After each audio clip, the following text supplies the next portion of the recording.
Hello guys, welcome back to my channel. দাঁড়াও ওকে। আমি জানি অনেক দিন ধরে আমার ভিডিও আসছে না, তার জন্য তোমাদের অনেক মন খারাপ, আমারও অনেকটাই বেশি মন খারাপ। তো কেন ভিডিও আসছে না তার কারণ হচ্ছে এই যে আমার মুখ, ঠিক আছে। এই কদিন হালকা একটু বৃষ্টির সিজন ছিল, মানে হালকা হালকা বৃষ্টি হচ্ছিলো। তো ব্যাপারটা কি হয় না, ওই মানে কোনো বাড়িতে দেখবা যখন বৃষ্টি পড়ে সেই বাড়ির গা খসে কিন্তু সিমেন্ট বালি পড়তে থাকে, ঠিক আছে। তো ঠিক সেরকমই আমার মুখ দিয়ে এই যে দেখতে পাচ্ছ সিমেন্ট মানে চামড়া উঠেছিল, ইনফেকশন টাইপের হয়েছিল। দেখতে পাচ্ছ দাগগুলো এখনও বোঝা যাচ্ছে, এখানে একটা আছে আর এইখানে এই দেখো অনেকটা রয়েছে, ঠিক আছে। তো এটার জন্যই ভিডিও কদিন ধরে আমি একটু পজ করলাম, একটু স্কিপ করে গেলাম, ঠিক আছে। তো যাই হোক, এবার থেকে আশা করছি ডেইলি ব্লগ দেওয়ার চেষ্টা করব, কারণ অনেকটাই ঠিক হয়ে গেছে। আর খুব প্রবলেমও হচ্ছিলো, যেহেতু আমার অ্যালার্জির প্রবলেম আছে তার জন্য খুব অসুবিধাও হচ্ছিলো, তার জন্য ভিডিওটা দিতে পারিনি। আর জানি অনেক বড় একটা এক্সকিউজ দিয়ে দিলাম, যারা যারা বুঝলে না বুঝলে একটু কষ্ট করে বুঝে নিও, ঠিক আছে। তো চলো আজকের ব্লগটা তোমাদের সঙ্গে শেয়ার করা যাক। অনেকদিন পরে আজকের ব্লগ দিচ্ছি, মনটা অনেক হ্যাপি। তো আমার একটা জিনিস দেখাচ্ছি, চলো। আর তোমরা কমেন্ট করে জানাও যে তোমরা সবাই কেমন আছো। এই দেখো, দেখছো, এইটা হচ্ছে কি বলো তো, দেখো, জানি একটু আজব টাইপের দেখতে, বাট যারা জানো তারা কমেন্ট করে আমাকে জানিও, যারা জানো না তাদের জন্য আমি বলে দিচ্ছি। এটা হচ্ছে বন কাঁঠাল, ঠিক আছে। এই যে গাছটা আমাদের বাড়িতে আছে, তোমাদেরকে আমি বলেছিলাম যে আমাদের বাড়িতে একটা বন কাঁঠালের গাছ রয়েছে। তো সেখানে হয়েছে কয়েকটা, খুব একটা বেশি হয়নি, অল্পই হয়েছে। প্রত্যেকবার গাছ ভর্তি করে আসে, ঠিক আছে, কিন্তু এবার সেটা হয়নি। এবার মাত্র কয়েকটা ডালে এসছে, ওই গুণে 10টা মতন বন কাঁঠাল হয়েছে। তো জানি না লাস্ট অবধি কয়টা থাকবে, কারণ আগে না আমরা এটা খেতাম না, কারণ আগে অতটা বুঝতে পারিনি, আর বুঝতে পারতাম না, আর খেতামও না, এটা আমাদের নষ্টই হতো। আর অনেক ধরতো, পুরো গাছ ভর্তি করে। তোমাদেরকে গাছটা দেখাচ্ছি, দাঁড়াও, এই যে গাছটা, যারা আমার ভিডিও দেখো তাদেরকে আমি এর আগে ওই গাছটা দেখিয়েছি।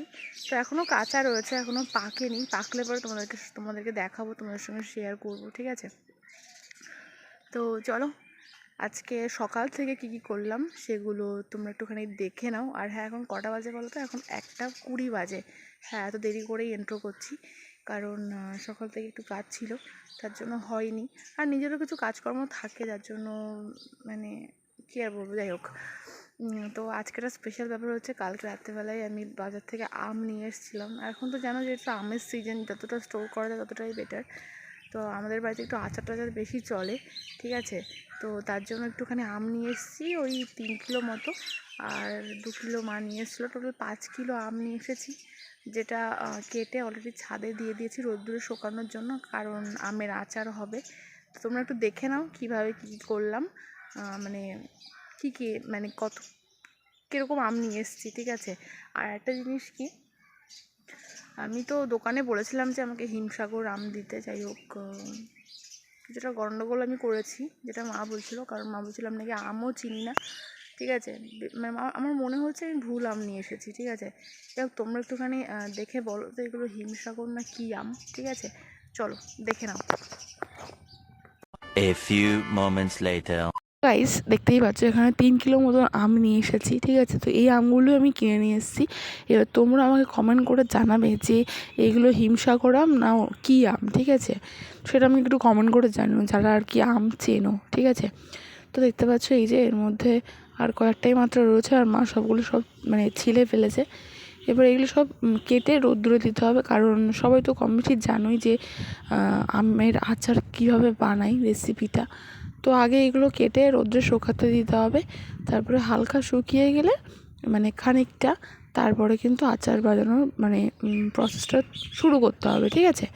তো চলো এগুলো এখন রোদ্রে দিই। আর এখানে দেখতে পাচ্ছ এখানে 2 কিলো মতন আছে, এটা আগেই মানে একদিন আগেই এটা কেটে রোদ্রে দেওয়া হয়ে গেছে অলরেডি, আর ওরা একটু দেরি হয়ে গেল আনতে।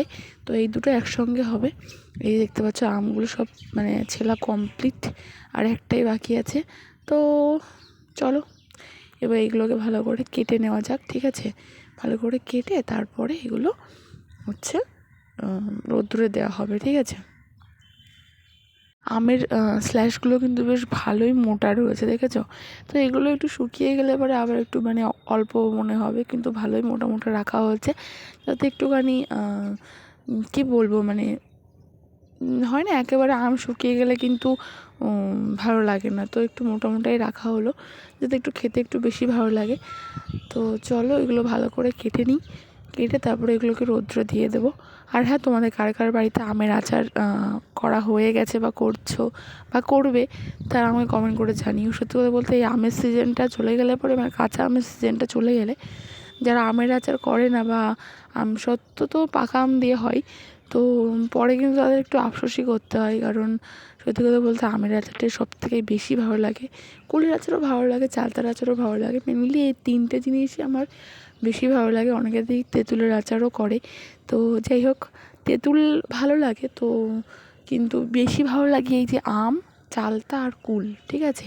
এই তিনটে জিনিসের আচার আমার এত ভালো লাগে, এত ফেভারেট, তা বলার মতন না। তো এই হচ্ছে ব্যাপার। তো দেখতে পাচ্ছ মোটামুটি কাটা কমপ্লিট। এবার এগুলোকে আমি রৌদ্রে দিয়ে দিই ছাদে। আর এখানে রয়েছে হলুদ, ঠিক আছে, এটাও আমাদের বাড়ির থেকে তোলা। তো এটা রৌদ্রে দিয়েছে শুকানোর জন্য। এবার এটাও একটু সাইডে ঢেলে দিই, কারণ গামলার মধ্যে থাকলে পরে যতটা না তাড়াতাড়ি হবে, এই বস্তার উপরে ঢেলে দিয়েছি, এটার উপরে না থাকে তাড়াতাড়ি হয়ে যাবে, ঠিক আছে। তো দু তিন দিনের মধ্যে এটাকে আবার আর মানে আচারের জন্য রেডি হয়ে যাবে এটা, ঠিক আছে। কী করে আচারটা তৈরি করবো সেটা তোমাদের সঙ্গে অবশ্যই শেয়ার করব, ঠিক আছে, নেক্সট ভিডিওতে। চলো তোমাদেরকে আরেকটা জিনিস আমি তোমাদেরকে দেখাই। এই যে দেখতে পাচ্ছ আমার যে গোলাপ গাছটা ছিল, এটা হয়তো তৃতীয়বার আমার গাছটা আর কি ফুল দিচ্ছে। তো দেখতে পাচ্ছ সুন্দর একটা ফুল হয়েছে। সত্যি কথা বলতে এটার কালারটা যতটা সুন্দর, এর মানে সেন্টটা তত বেশি সুন্দর, ঠিক আছে। এখানে দুটো ফুল হয়েছে, এই একটা আর একটা, আজকে সকালবেলাই এটা ফুটেছে, ঠিক আছে। তো আর দেখতে পাচ্ছ এটা এখন আপাতত একটাই ডাল রয়েছে, কারণ আমি ওই পাশের ডালটাকে ছেঁটে দিয়েছি, কারণ ওটা খুব একটা ভালো হয়েছিল না, আর মানে বৃদ্ধি পাচ্ছে না, তার জন্য ওটাকে কেটে দিয়েছি। যাই হোক, কেমন লাগছে তোমাদেরকে আমার এই ফুলটা একটু কমেন্ট করে জানিও। আর সেন্টটা সত্যি বলছি অসাধারণ। আর ওই দেখতে পাচ্ছ ওই পাশের ডালটা কিন্তু কেটে দিয়েছি অলরেডি, ঠিক আছে। আর দেখো কালারটা কিন্তু খুব সুন্দর, বরাবরই আমার এই কালারটা ভীষণ পছন্দের। আমার এই টাইপের কালারগুলো আমার সবথেকে বেশি ভালো লাগে। আর জানি না কেন এই ফুলটার সেন্টটা বেশি সুন্দর, অন্যান্য গোলাপের থেকেও বেশি ভালো লাগছে। তো আমি প্রথম যখন ফুলটা কিনে নিয়ে এসেছিলাম, মানে গাছটা কিনে নিয়ে এসেছিলাম, তখন তোমরা দেখেছিলে যে কত বড় বড় ফুল মানে ফুটেছিল, ঠিক আছে। কিন্তু যাই হোক আস্তে আস্তে এটার বৃদ্ধি মানে ফুলটা আর কি ছোটো হয়ে দেখতেই পারলে যে কী মানে কেমন আম আমি নিয়ে এসেছি। তোমরা কিন্তু কমেন্ট করো, অবশ্যই আমাকে জানাও যে এটা কি হিমসাগর না অন্য কিছু, একটুখানি জানিও, তাহলে ভালো হবে। আর চলো, আমি জানি আমার কথাগুলো অনেক তাড়াতাড়ি হয়, মানে অনেক তাড়াতাড়ি কথাগুলো বলে ফেলি, একটু আস্তে সুস্তে বলাটা আমার মনে হয় বেটার হবে, যাতে তোমরা একটু বুঝতে পারো। যারা আমার ব্লগগুলো দেখো, আমি খুব তাড়াতাড়ি জিনিসগুলো হয়তো বলে ফেলি, বলো এটা আমার একটা খারাপ অভ্যাস। তো আমার লাইফের ছোটো ছোটো আপডেটগুলো আমি তোমাদের সঙ্গে শেয়ার করি, ঠিক আছে। আর একটা জিনিস শেয়ার করছি, এই ক্লিপটা কিনেছি, দেখতে পাচ্ছ ক্লিপটা বেশ ভালো, ঠিক আছে, বেশ ভালো, অনেকটা স্পেস আছে ভেতরে, যদিও এখন আর আমার অত চুল নেই, বাট অনেকটা স্পেস আছে। তো এই ক্লিপটা আমি কিনেছি, কেমন হয়েছে একটুখানি জানিও। এরকম ক্লিপ আমি আরেকটাও কিনেছি, সেটা স্কাই কালারের, তোমরা দেখেছো কিনা জানি না, তোমাকে দেখিয়েছিলাম। আপাতত অনেকগুলো ক্লিপ আছে আমার কাছে, যদি তোমরা বলো তাহলে তোমাদেরকে কোনো একটা ভিডিওতে ক্লিপের মানে আমার কাছে কত ক্লিপ আছে তোমাদের সঙ্গে দেখাতে পারি, জানি না কি বলছি আমি।